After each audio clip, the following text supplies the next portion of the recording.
If you're going up against someone that is very dominant in the area, you're going to lose on the reputation. You're going to lose on most fronts. So one thing that you can bring is energy. Like, people list with people. The benefit of the auction is that you're marketing without a price. If we're listed at offers over, say 600, for example, we'll naturally get a few offers below that mark. And if we get a few offers around that 580 mark, like, it's called private treaty because it's private. It's not transparent. Guys and girls, it's leveraging those skills of prospecting. That's how you double, triple your business. It's not rocket science. It's just simple multiplication, really. What are your best lead generation sources? Agents, welcome to the Get Keen podcast, your number one destination for learning how to get the most out of your real estate career. I'm Dan Lee, founder of Plum Property, one of Queensland's largest independent real estate offices, and Plum Partners, where we've helped dozens of agents create, run, and grow their very own agencies. On Get Keen, I chat to high-performing agents, principals, and agency owners, so you have the tools, strategies, and insights to grow your business and live the best life for yourself and your family. Now let's get keen. Who's keen? You are. I know you are.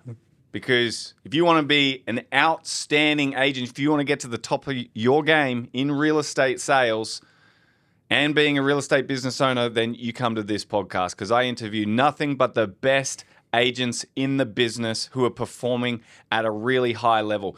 And I am so excited for today's guest. I've been trying to get this guy on the podcast for months, and he keeps blowing me off. He's too important for me. Nah, the truth is, he is super busy all the time. He runs auctions during the week. He's always listing and selling sometimes. So it's hard to knuckle this guy down. But I've got him here today, and you're going to learn heaps from him. His name's Ethan Petrie, and he's a selling agent at Ray White in West End. He's got all the major awards at Ray White. You know, the Chairman Elite, the Premier Performer. There's a load of others. And, you know, he's got his business down to a fine art. That's something I can see about Ethan and his business. I look forward to hearing how he does it, because listen to these stats. 141 sales in the last 12 months with a median sale price of $673. So lots of volume. Pretty much all unit sales too. So this will be an interesting chat. So thanks so much, Ethan, for joining us. Thank you, and thank you for chasing me. So. Yeah. You love the chase, don't you? Oh, absolutely. You love playing hard to get. I tell you what. Well, I love getting, and I gotcha. That sounds a bit gay, but we'll go with it. All right. Firstly, mate, can you tell me what are the different awards at Ray White? Oh, it's like their criteria. Yeah. How do they work? It's just like sort of commission and results based off, right? Yeah. Like the Premier Performer is the sort of bottom one, then Alan White, and then Chairman Elite. Chairman. Yeah, so okay, it's sort of broken up. I don't know what the Premier percentage is, but then Alan White is like top 3%, and then Chairman is top 1% of the network. So you're in top 1% of agents. That's huge, right? So what are the commission categories for like a 3% and a 1%? What? They just went up this year. I think Alan White now is 900 grand. 900, yeah, just under a mil. Yeah. And then Chairman is double, 1.8. 1.8. Yeah, okay. there's the other side, like volume. I don't know what the volume numbers are. It's okay. probably like 120 sales for a Chairman, something like that. Yeah, right? nice. Yeah. Well, it sounds like you hit it with both the volume and... Does that mean you get a double Chairman award? No, unfortunately not. Oh, there should be that category. You should complain. All right. So, mate, 141 sales in the year. Incredible volume. And I'm sure you've got a team helping you to do that. But how many houses?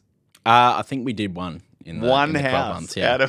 That's and funny. one townhouse, yeah. So you actually, you are the unit guy. Yeah. You're proud to be the unit guy. Absolutely. That's your niche. Yep. You don't care about, not being the house guy. No.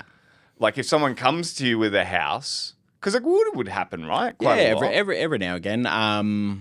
There are not many houses in the market that I sell in. Like South Brisbane, for example, there's probably 2 streets that really have houses. More than that, but you know what I mean? Like there's just not many. And maybe a couple a year transact. But still, you would quite often, because you sell so many apartments, you would sell a lot to people who are downsizing or possibly, just changing from house to a unit. They come to your apartment you're selling. they get to know you, you Yep. treat them really well, you give them great service, and they're like, Yeah. I'd actually like this Ethan guy to sell my house. That would happen a fair Yeah, bit. yeah, every wouldn't it? now and again. Most of the time, depending where they are, probably prefer to refer them on. Yeah, okay. Like I am selling a house at the moment where I had sold their apartment previously, so that's why. It was a pretty easy conversation. They contacted me to do that, so sort of hard to refer that on. But most of the time, like we've got a team in the office that does sell like Southside houses. So if we do meet someone, we'll refer that on. So how far out of your patch, you're really concentrated in the South Brisbane area? Yeah. Is South Bank or South Brisbane? Yeah, South Brisbane, that South Bank, yeah. all that area. So how far out would you go? Nah, I don't sell houses or whatever in that area. Yeah, well, funny question. I'm selling the one house that I am selling at the moment is at Ormo. So. Okay, ages away. So you really like that client? Yeah. Oh, look, they were great to deal with. And again, Yeah. look, they came to me. But yeah, it's sort of, and I wouldn't do that often at all, and it doesn't really happen. Like we sold one out in your neck of the woods, Kenmore, last year. Again, it was just an old client, maybe one every 6 months, but really try and keep it in that South Brisbane Kangaroo Point market where we focus on. But in inner city apartments, if something comes up in that area that we've got the relationship with, we'll run with that. But one thing you're really focused on is sticking to your niche, your area, your patch. You're the expert of a particular area and a particular product. Yeah. And I always say that agents should pick their niche. Yeah, you absolutely. know, and whether you know what that is in the beginning, sometimes you fall into it, but you eventually need to recognize what do you stand for? What is your niche market that you're going to hone in on? Yeah, and absolutely. be the expert at, right? Yeah. And look, in all honesty, it wasn't always like that. I don't think everyone's like that at the start. You're sort of taking what you can. Yeah. Tell us your story. Take us back right to the beginning, actually. And you can tell us how you fell into the units, because you don't come into real estate going, I'm going to be the unit guy, right? You fall into it. Yeah. With the office you're in, the area you're in, and then you go, hey, I could really hone my skills in there. Yeah, But absolutely. tell us your story from being a young lad to getting to where you are now. Yeah, perfect. Well, I think like most people trying to get into the industry, not that easy right at the start. Like everywhere's looking, so I was applying at jobs everywhere, and one came up as a leasing officer just down the road in South Brisbane there, a family-owned one. So I started in that role. So I sort of fell into that area. It was fortunate because I loved that area, and I was actually living there at the time, so it was perfect. And what's that job, leasing? It was pretty much just, it wasn't really property management. It was literally just doing open homes and For tenants to look yeah, at. pretty much. Yeah. And then palm them off once we get the application. Didn't deal, so pretty mind-numbing job really. Yep. But it was a great start to get into the industry, and that was the focus, just to get in there because everywhere wanted experience. I probably was there about 6 months before I asked the sales guy. Well, I didn't really ask. I more said, hey, I want to get into sales. And they made a position for me to move into that. And I was there for about a year. And that's where, they had tenure in the area. So we did pick up quite a lot sort of in West End, South Brisbane, but then the occasional everywhere else. So it was quite sporadic where we were selling all the time. But it wasn't until I moved over to the West End office where they were like, Luke is great principal and great operator. Like he's been always a chairman, elite performer at Ray White. You moved to the Ray White office. Yeah. A year later. And that's when it sort of became a conversation of we should really start focusing on one area. We were mostly apartments, so that was an easy thing to focus on. But again, for the first 6 months, I was still sort of taking the quick wins wherever they popped up. Like if something came up outside of area, run with that. And it got to the point where we were sort of focusing a lot more time and energy on those outer area ones rather than building a brand and a business within sort of that one area and that your core market where people actually do know you and care about what you're doing. So that happened probably 6 to 12 months in of being there, and that focus just became South Brisbane, Kangaroo Point, more or less. We were selling a bit in West End because there was a bit of overlap as well. But then, we really focus down and double down on just that singular market. In terms of falling into the apartment space, again, like it's just like that. That's our main market. 90% of everything in around South Brisbane is apartments. There's just not many houses. So Okay, so interesting story. So you're sporadically selling bits and pieces mainly outside your area, and then you made a decision with your boss or counterpart. We need to focus on this area. Yeah. Like we don't have enough core market area. What did you do to make that happen? Oh, look, it was just doubling down on trying to get data where we can. So, yeah, we were doing a lot of direct mail at the time because with apartments, you can't really go door knocking. Stand there, buzz the intercom if you want, but I think that would annoy people. Yeah, it was just doubling down on that really, and then just calls outbound, being that professional, not necessarily just cold calling, prospecting. Hey, do you want to sell? Do you want to sell? Just trying to get known as that professional in the area with updates, providing knowledge and information about what's actually happening in the area. So when it does come time for people to actually make a move, buy something, sell something, they think, okay, well, I'm going to call Ethan. He's been giving me updates. He obviously knows what's going on. And it's about getting in the door first of all. So when you get the data and you go like, I've got all this cold data, what's mainly your approach to try and build some trust and relationship with all these people? Is it the standard appraisal thing or? Yeah, probably not really pushing appraisals. I think it's just coming across as being human more than anything, like and not as salesman-y. So instead of literally picking up the call saying, hey, do you want an appraisal? Do you want to sell? Do you want this? Do you want that? More of a check-in and checking in to see if they're actually interested in an update. And you find out pretty quickly whether someone's going to be interested or not. If they're not, there's no point trying to hold them on the phone because people are going to remember you. You'd much prefer them to remember you as the guy that called, was polite, nice, and easy to have a chat with, but not pushy. Not pushing, trying to go down the rabbit hole of trying to see if they would look at an offer, see if you can jam something together. Just touching base, making them remember you. Yeah. And you obviously made a lot of these calls. Yeah. Right, because you didn't have any core market area. So what did your day look like? And were you on your own at this stage? Yeah. I was on my own for better part of probably a year and a half before I put someone on. Yes. Probably should have done it sooner because by that point the business was growing quite a lot. Like day is just built around calls. Like the benefit of our market and I guess apartments is a lot of them are investor owned, so they're tenanted properties. Can't really be there every day showing them, doing private inspections or anything like that. So our open homes are really structured. We do one midweek and one weekend. Pretty well all that we can do with tenanted properties. So the rest of the time you're in the office. At that point, in the apartment space, we would be lucky to meet a couple of people at every inspection. So not a whole lot of buyer follow-up going on. So my day was just built around prospecting, burning through the database, touching base with as many people as I could every day. Yeah. Yeah. And so like numbers-wise, when you were on your own before your team, what do you reckon? Did you keep track of a log, how many calls connects you'd have a so day? that hasn't changed. The goal is still 100 calls connects a day. Or calls? Calls, yeah. And so Connects fluctuate too much. Yeah. They're really hard to track. Okay. Like on a good day, you probably have 40% connect. So you're speaking to 40 people. Yeah. On a bad day, maybe 20.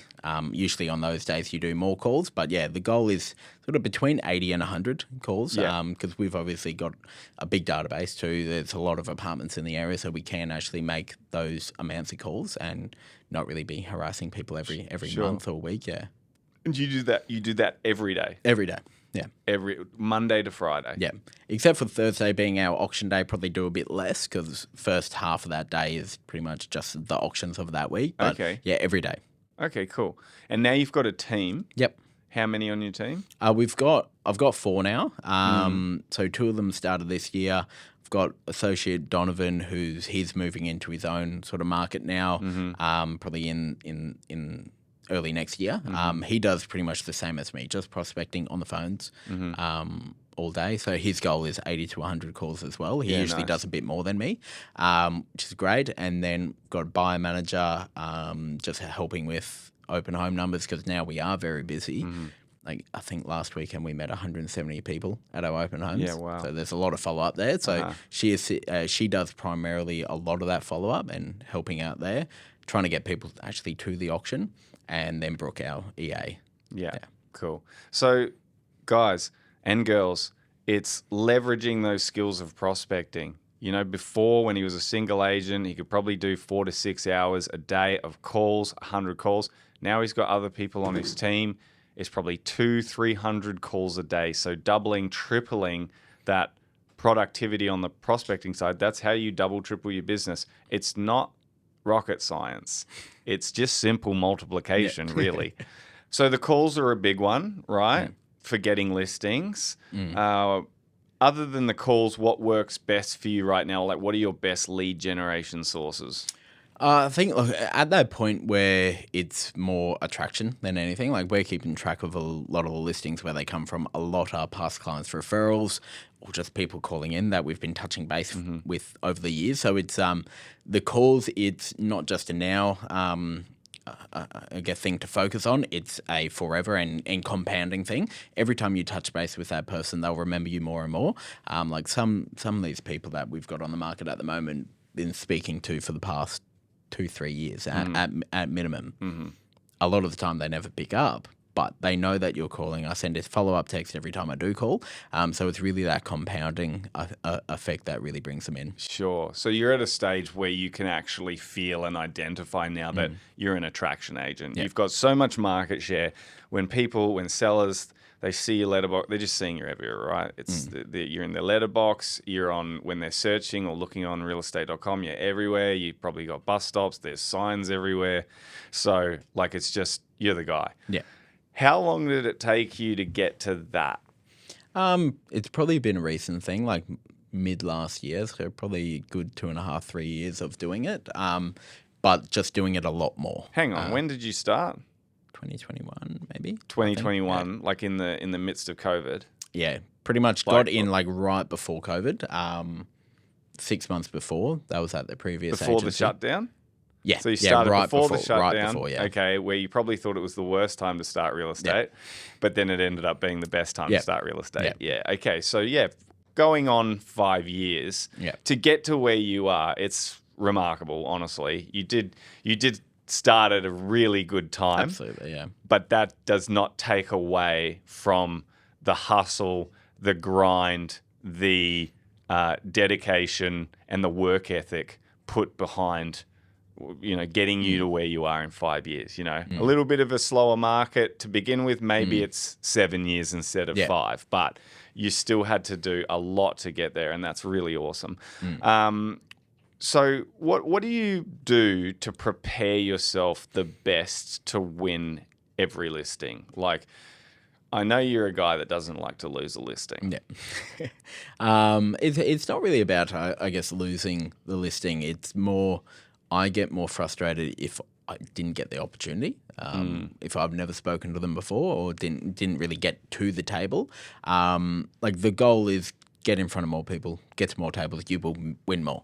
Instead of focusing on the handful that you're not really you are losing, what about the ones that you didn't get the opportunity to be? Oh, that's really interesting. That's probably where you lose a lot more that you're not involved in than you do actually at the table anyway. So you get more frustrated when you see a property come up on realestate.com and you're like, how have I not spoken to that owner? Yeah, well, even more so if we know who they are, well, no, like we've got their details and we've tried contacting them, but never either we've spoken to them in the past, we just didn't get the opportunity to actually discuss the sale. That's more frustrating than one that we did go to and lose. Because you're not going to win them all. End of the day, people list with people and like not everyone's going to be your person, right? Yeah. That's a really good way of looking at it because most of the time agents are just focused on like whether they win or lose and they take massive frustrations out of it. But it's like, if you give it your best shot, if you know you prepared and you did everything you could, you can't be that upset. You can't control that. But what do you do to make sure that you give it your best shot? Like what would be sort of 3 things that you make sure like to be prepared and give yourself the best shot. Hey guys, I hope you're enjoying the content. Just quickly, if you're interested in knowing what it might look like for you to own your own real estate business and brand, then that's what me and my team do. We help agents to create, run, and grow their own agency and brand so they can earn higher commissions and set up a better life for themselves. If you're interested in what that might look like, just click the link in the show notes and book a call with me or one of my team members, and we'll find out whether or not this is a good fit for you. Now let's get back to the episode. I think just communication is one, like following them up at every point, like even pre going out there to meet them, making sure that we're touching base, sending through the confirmation and everything else, and providing the right information, asking the right questions is pre going out. If they do have an expectation, obviously if they are meeting with other agents and what's important to them, I think are very simple questions that should be asked, and not everyone actually does. Like a lot of the time, like you would ask the question, what's important to you? And they tell you it's commission straight away. Well, going out there that you're going to have to sort of work around that or focus on that value add part to justify sort of why you charge what you do, to get the listing at the end of it. But yeah, I think I don't really have a set few things. Like a lot of the listings that I get, and I was chatting to Donovan, my associate, this morning about it, we don't really go into that many pitches per se. A lot of it is just continue, like we're talking to them, so we're pitching all the time. Every time we're talking to them, like I'm going out to one today straight after here where I've been speaking to her for 2.5 years, haven't pitched at all, but we're just going out to sign up because she's bought another property. And I was just that one person. Like she thought, okay, well, I need to sell here. I'm going to call Ethan straight away. Yeah. But I think starting out, it is important. You just got, it's just about, like, especially if you're going up against someone that is very dominant in the area, you're going to lose on, the reputation. You're going to lose on most fronts. So one thing that you can bring is energy. Like people list with people. So you got to build rapport and everything else, regardless of what someone else says. You just got to be the one that's providing the right information and to justify why they should go with you. So when energy sells, do you go into your listing presentations with a higher frequency of energy, and then when you're back in the car, you're a bit more chill and relaxed? Yeah, try to. Yeah. You've got to beat the chest a little bit and get yourself G'd up, right? Yeah. Oh, look, 100%. Like I try to book all my pitches or whatever around midday, around lunchtime. Yeah. So I can actually have lunch at 11, eat beforehand. So you're full of energy. There's no excuses there. Last thing I want to be doing is going into something where I haven't eaten. You're a bit drained. Like you always, when you're getting hungry, you start feeling tired. And yeah, look, I genuinely get excited about going out there and actually having the opportunity. To me, the best part is the opportunity to actually talk to them about it. Yeah. So I know if I go out there with the right energy and they like me enough, look, they're going to list with me regardless of whatever else, or at least they're going to come back to me with the opportunity to discuss about what they need. Yeah.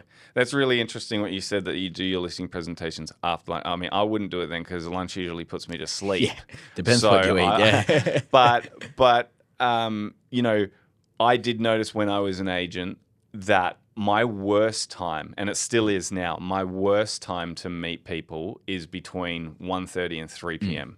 Because for some reason I get the after, like 1 hour after I eat, I get the little, I think my body just wants to have a little nap. Right? Yeah. And then I have to fight through this little tired bit. Yeah. Coffee can sometimes help, sometimes it doesn't. But then all of a sudden by 3, I'm perked up again. Yeah. So I recognize that. And so I would never, ever, well, every now and again if I had to, but I would try never to book my presentations between 1 and 3. Yeah.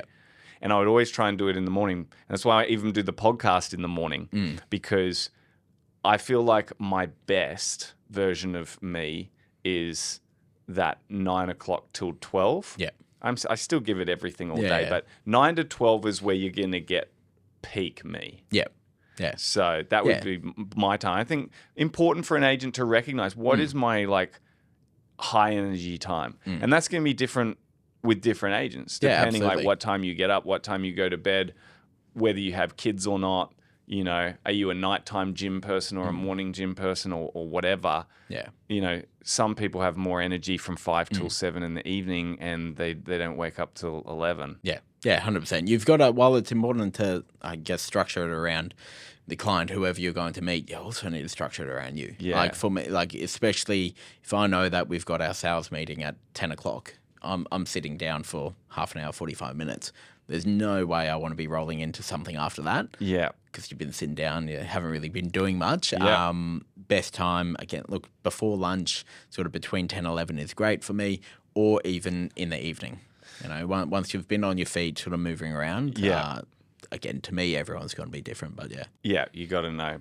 Hey, you sell a lot of properties via auction, right? Yeah. You're kind of, that's sort of what you're known for. Yeah. You're an auction agent. Do you? How many auctions do you do a week? On average, like our goal is 3 to 4. Wow. Like we've got 4 this week. We had 4 last week, and I think 4 or 5 the week beforehand. Yeah. Okay, right. Yeah. And what's the knock down under the hammer rate at the moment? At the moment, 100% actually. Yeah, this financial. 100? Yeah, this financial year so far for the past few months. What? Yeah, you mean on the day? Yeah. What? Yeah, That's incredible. We rarely sell prior to.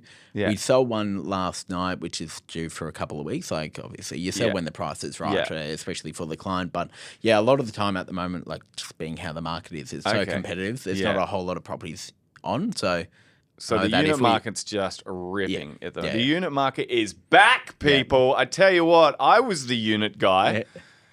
When I was an agent, I was a big unit guy. Yeah. I was the Ethan Petrie of Taringa, right? And I sold all the units, right? And it was the golden years in 2015, like 14, 15 units were like hotcakes like they are now. And it was great because I'd list like 1 or 2 a week. I'd go there. I'd almost know exactly what I'm going to sell it for. Just be loads of people going. And it was great.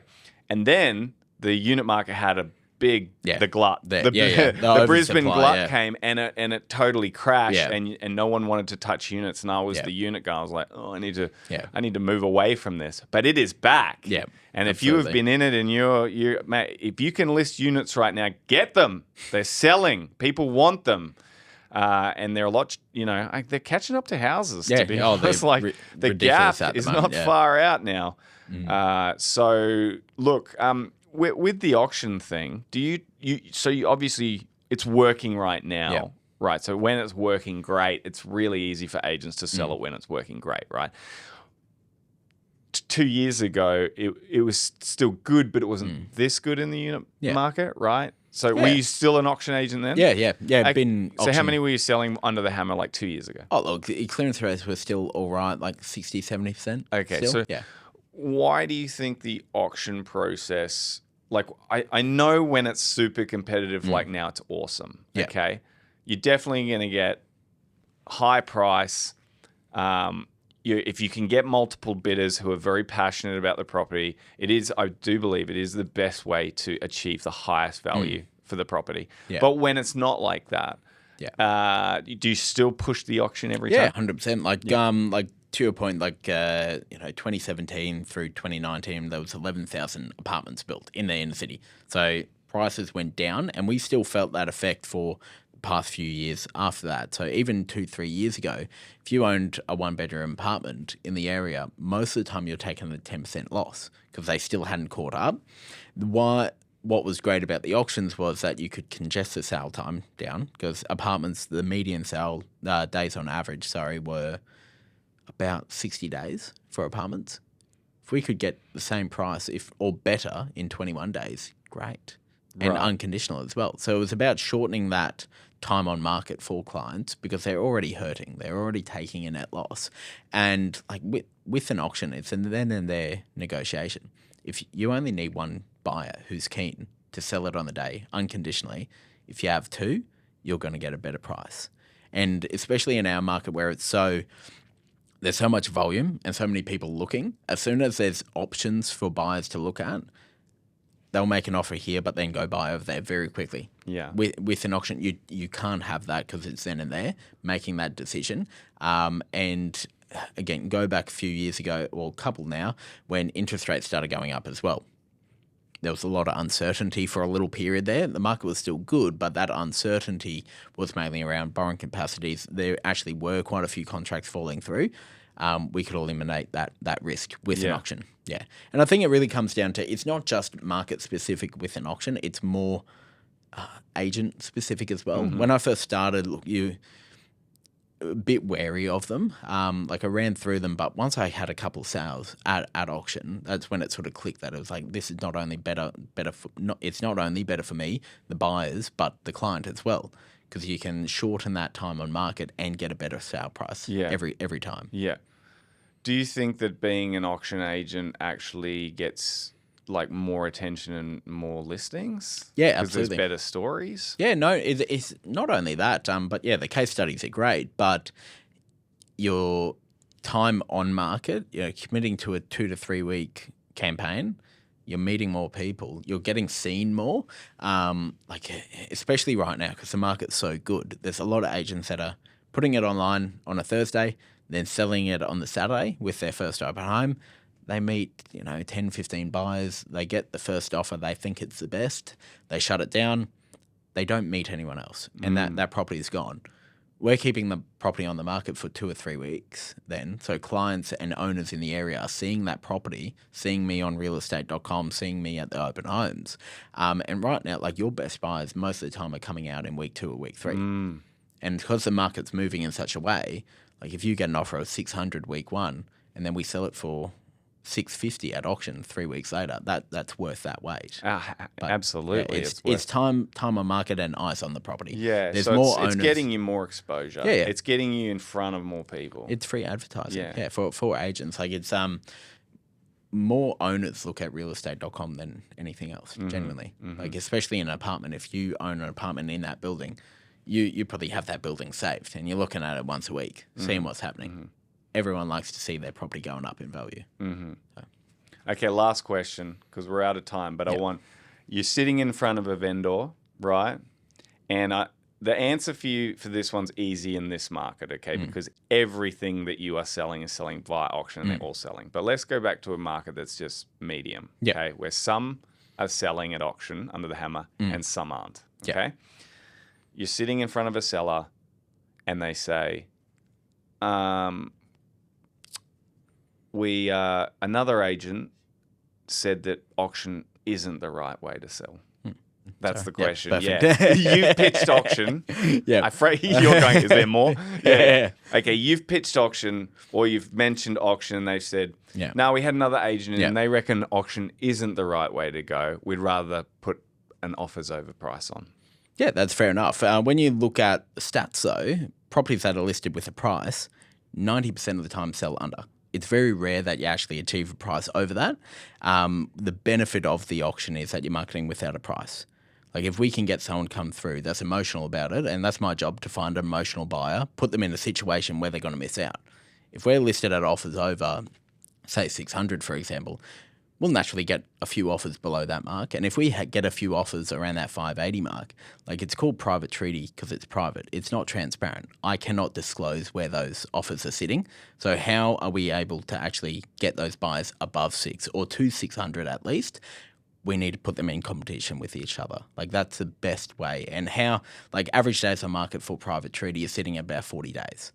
Last thing you want is to get a contract, go under contract for 14 days, your finance fall over, you're back on the market and you're back testing the market.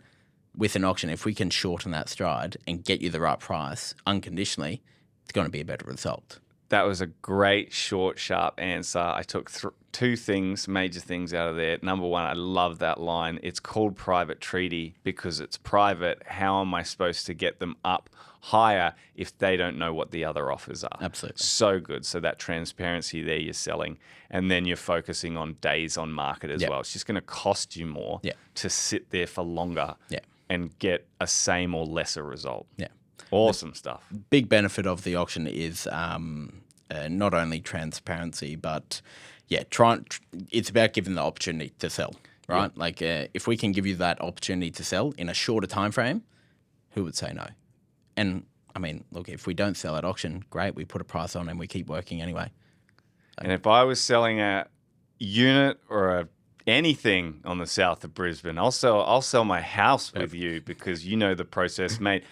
I learned so much today. I'm sure whoever's listening got heaps out of that. Thank you so much for coming in, Thank you for Ethan. having And me. guys and girls, if you like this content, if you like learning from the best in real estate, give us a like, a share, a comment, anything that pushes the algorithm a little further out there. Come on, Zuckerberg needs to get my podcast out there more. But you got to help me. So give us a like. That'd be great. And I'll have more guests like Ethan on the show for you very soon. Ethan, thanks again. You're an absolute legend. Thank you, Dan. Pleasure. Thanks for tuning into the Get Keen podcast. If today's episode got you thinking about starting your own real estate business and building your own brand, Plum Partners may be able to help. Book a call using the link in the show notes, and let's see if we're the right fit to help you create, run, and grow your own real estate brand. Don't forget to subscribe, leave a 5-star review, and follow me on Instagram at Dan_Lee_Plum. Until next time, keep getting keen.